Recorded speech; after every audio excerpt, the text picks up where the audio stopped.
Well, hello. This is another one of my top 10 lists for 2018. These are my top 10 vintage pens of 2018. Now, I had a few rules for this list. One of them is I have to have reviewed the pen. It can't have been just a first impression, it can't have been in pens in use only. I have to have done a full length review. And if you'd like spoilers, they're all down below in the video description. And if you'd like to comment on your favorite vintage pen, whether of mine that I've reviewed or of your own, please feel free to leave a comment down below also. The other thing was, actually, I guess there wasn't really another thing. But one of the things I noticed when I switch over to the other camera, all of these videos, I was using the black tray. Well, maybe you've heard me describe the kind of pens that really tick my boxes as slim black vintage pens. Yeah, the black on black for all the pens, they're not all black, but a lot of them are, wasn't working so well, so I brought up my tan pen tray, so I had to make a run downstairs and back upstairs to do this. So let's take a look at my top 10 vintage pens. Of course, the microphone is on the same table as this because I'm not in my regular set, so you will hear excessive pen noises. I'll just point out that as I bring these out, these are not in any particular order. It's more like the order I grabbed them out of the case. I'm not ranking these. So the first one is one of those slim black pens I was talking about. Actually, this is one of the ones that got me started in the vintage direction. This is a Kaweco V14S from the 1960s. This precious resin that Montblanc makes such a big deal about. Not a flex nib. This is just a good, dependable daily writer type pen. And at times, I use this instead of my Lamy 2000.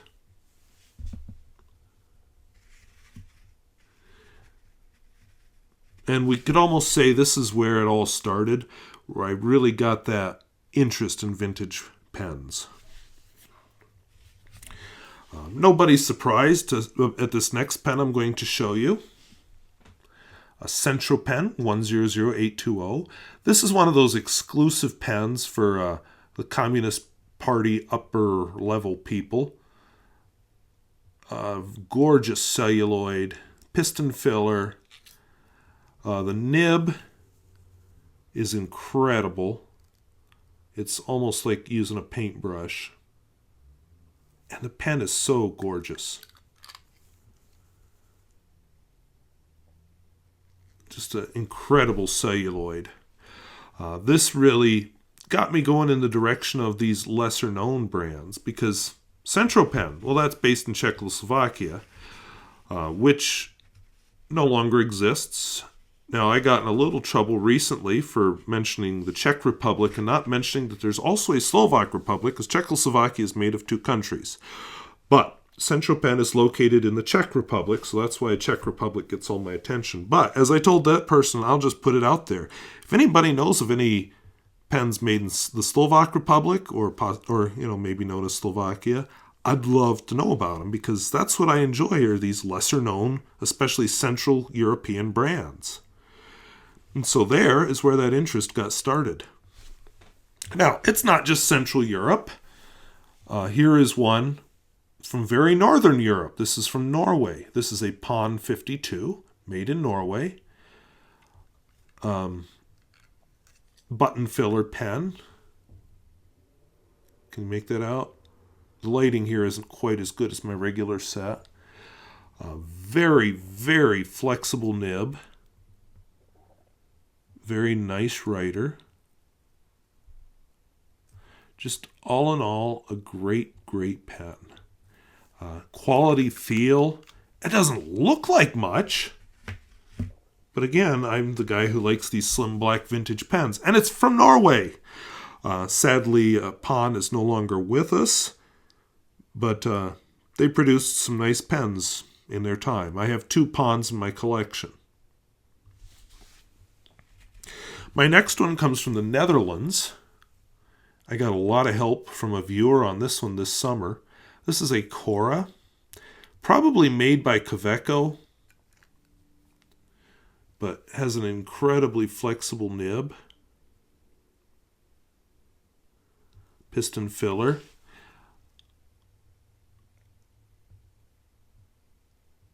And I might have to do a video about the nib. I'll save why for a different day, but pay attention to this video later on, because you may see why I suddenly saw something. If I didn't, I'm not going to tell you what it was. Okay, so squeaky piston. So which means I probably need to get in there and lubricate it. But what an incredible pen for such a plain Jane gray pen. Love it. Now this next one is a US made pen. In fact, it's Parker's longest running model. They are no longer made, but the Parker 45. Doesn't look like much, but it was successful for a reason. Very well made quality pens. Cartridge converter, of course, and you'd probably have to hunt a bit now, but at the time it was made, the nibs were interchangeable.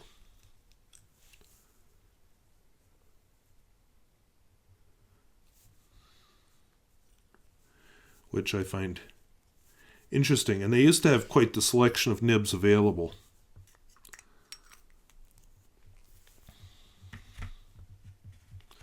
So yes, Parker has the 51, and they have the 21. They have all these different models. Out of all their vintage models, well, there is another Parker coming in this list, but is it next? Yes, it is. It's next.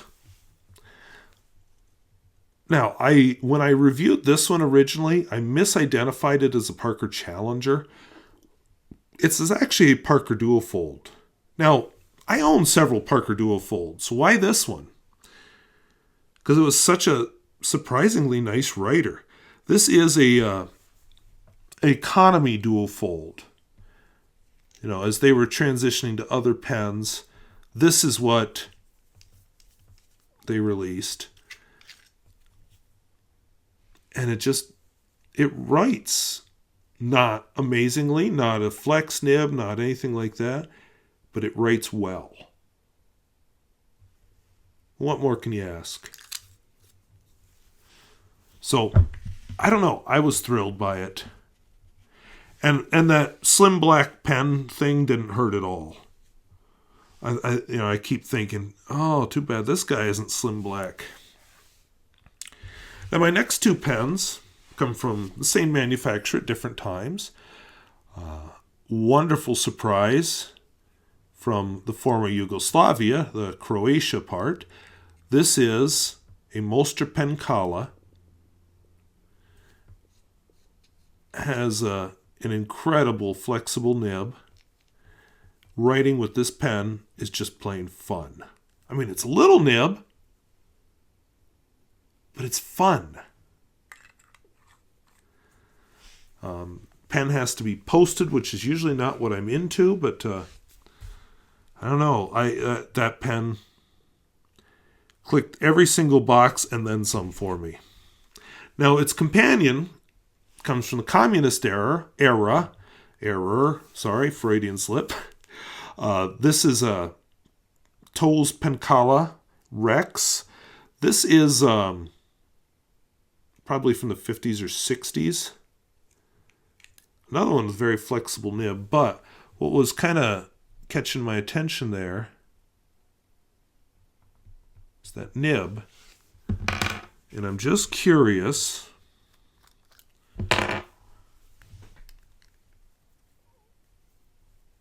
if there's a relationship here. See if I can get them close enough for you. You tell me.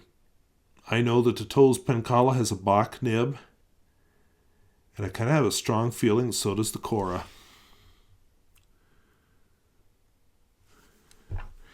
I used the same adjectives to describe both pens. Flexible and all that. Smooth. So, anyway, an interesting little bit of a relationship there I think I stumbled on in the process of filming this video. Because honestly, I had not noticed it before. I was looking at that Cora and thinking, huh, that looks familiar. Why I didn't think that looking at the TOZ Penkala, I don't know, but I didn't. Also, I've got to include this one in my vintage list. This absolutely amazing Aurora 88. This is another pen like the V14S that could easily be a daily writer. This has some extra to it because it does have a little bit of flex to it. It is a piston filler also. Just absolutely an incredible pen. And finally, a brand I've not been able to learn much about, but I'm quite taken with Senor. This is a Senor, I'm calling it matte gray and silver.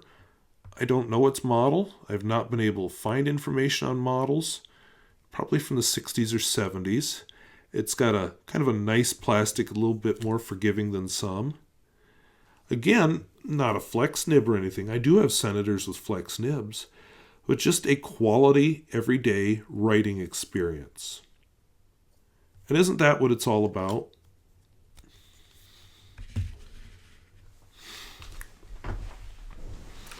So were you surprised, disappointed by any of my choices for favorite vintage pens of 2018? Let me know down in the comments. Maybe you have some others I've presented that you think should be on this list. Or maybe there's some you know of that you think should be on this list. And hey, if you know of a pen from the Slovak Republic, I would love to hear about that.